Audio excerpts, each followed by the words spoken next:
want to create a new Google Sheet and I'm logged into Google in Chrome, if I just type in sheets.new, what will happen is this will then open up for me a brand new spreadsheet ready to rock and roll sitting inside my drive.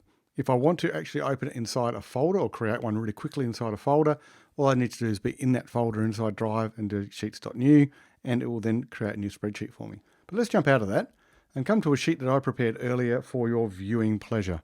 So here we have a sheet that's got some data in it, and we're just going to look at how we can navigate our array around this sheet really easily. At the moment, if I scroll up my page, you'll see that that top row will disappear. So I'd like to be able to freeze that row. So if I move my cursor up to the top here, you'll see that bar goes blue. I can drag it down, and now I've got a frozen top row. I can also do it to the columns, and now I've got a frozen rows and columns. So my data or my headers stay in the same spot and my data can move around.